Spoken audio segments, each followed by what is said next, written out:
जब हम hacker word सुनते हैं तो हमारे मन में क्या ख्याल आता है? कुछ ऐसे ह्यूमंस जो कि कंप्यूटर के आगे बैठ के साइबर क्राइम को अंजाम देते हैं। लेकिन सभी हैकर्स ऐसे नहीं होते। कुछ अच्छे हैकर्स भी होते हैं, कुछ बुरे हैकर्स भी होते हैं और कुछ अच्छे बुरे दोनों ही होते हैं। आपने white hat hacker, grey hat hacker और ब्लैक हैट हैकर इन सभी के बारे में सुना ही होगा। हिस्ट्री ने भी इसे प्रूव किया है कि अगर कहीं भी साइबर क्राइम हुआ है तो उसका अंजाम बहुत घातक निकल के सामने आया है। बढ़ते हैं अपने पहले और सबसे डेंजरस हैकर की ओर और उसका नाम है केविन मिटनिक। केविन मिटनिक इस पूरे दुनिया का सबसे फेमस और शातिर हैकर है। केविन ने अपने हैकिंग करियर को अर्ली एज में ही स्टार्ट कर दिया था। वो पब्लिक की अटेंशन में सबसे पहले नॉर्थ अमेरिकन डिफेंस कमांड को हैक करके आए थे। बाद में वॉर गेम्स नेम की एक मूवी रिलीज हुई जो कि इसी इवेंट से इंस्पायर होकर बनाई गई थी। और 1989 में केविन ने डिजिटल इक्विपमेंट कॉरपोरेशन के सिस्टम्स को हैक किया। मतलब जो वो कंपनी थी उसके कंप्यूटर्स को, सभी कंप्यूटर्स को हैक कर डाला और उसके लिए उन्हें अरेस्ट किया गया और जेल में भेज दिया गया। मजे की बात तो ये है कि जेल से छूटने के बाद उन्होंने पैसिफिक बेल्स वॉइसमेल सिस्टम को हैक किया। मतलब किसी और कंपनी के कंप्यूटर्स को फिर से हैक किया, सिर्फ ये दिखाने के लिए कि मैं डरा नहीं।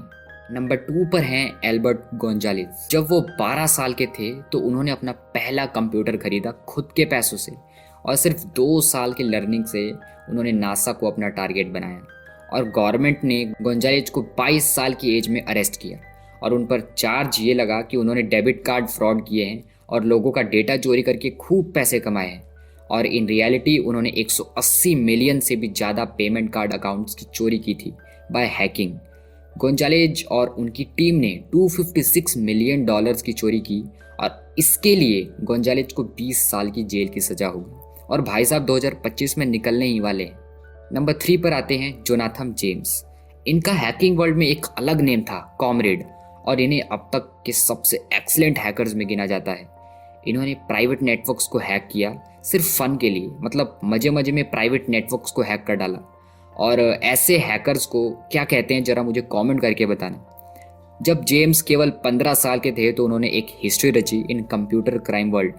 इन्होंने नासा को हैक किया, डिपार्टमेंट ऑफ डिफेंस को हैक किया और बेल साउथ को भी हैक कर दिया था और बहुत सारे सॉफ्टवेयर्स की चोरी भी की थी। और इस हादसे के बाद नासा को अपने सिस्टम्स को 21 दिनों तक बंद रखना पड़ा। $41,000 का नुकसान भी हुआ। इन 2007 बहुत सारे कंपनीज के नेटवर्क्स ब्रीच हो रहे थे और वो हैकिंग कोड और hacking techniques same Jonathan James जैसी ही थी। तो साफ सी बात है कि जो पूरा शक होगा वो जोनाथन जेम्स पर ही जाएगा और उनके पीछे FBI हाथ धो के पड़ गई। लेकिन जोनाथन ने एक गन से खुद को शूट कर लिया और इस दुनिया से निकल पड़ा क्योंकि उसे डर था कि कहीं उसे इसकी सजा ना मिल जाए जो क्राइम उसने खुद किया ही नहीं है। नंबर 4 पर जो आते हैं उनके बारे में कंप्यूटर गीक्स तो शायद जानते ही होंगे और वो और कोई नहीं बल्कि इस पूरे दुनिया का सबसे फेमस और ख़तरनाक हैकिंग ग्रुप एनोनिमस है।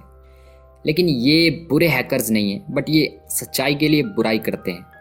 लगभग 2 डेकेड से इस ग्रुप के हैकर्स ने एक कॉन्सेप्ट को रिलीज़ किया और वो कॉन्सेप्ट था सोशल जस्टिस।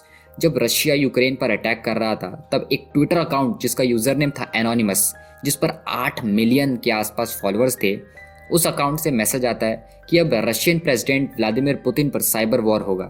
आफ्टर दिस इस ग्रुप ने क्लेम किया कि उन्होंने रशियन गवर्नमेंट वेबसाइट्स को डिसेबल कर दिया है और प्राइवेट डेटा को लीक किया है। मतलब अच्छे के लिए बुरे काम ये ग्रुप करता है और इस ग्रुप के हिसाब से रशियन वेबसाइट्स को हैक करना अच्छा काम था।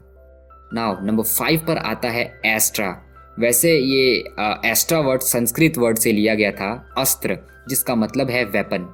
एक ग्रीक हैकर ने अपने 5 साल लगा दिए French aircraft firm Dassault group से वेपन टेक्नोलॉजी चुराने में और जो एक्चुअल आइडेंटिटी है इस हैकर की वो सामने नहीं आ रही थी। मतलब अभी तक ये हैकर बचा हुआ था। इन 2008 इस हैकर को रिकॉग्नाइज किया गया था कि ये कोई 58 ईयर्स ओल्ड का मैथमेटिशियन है।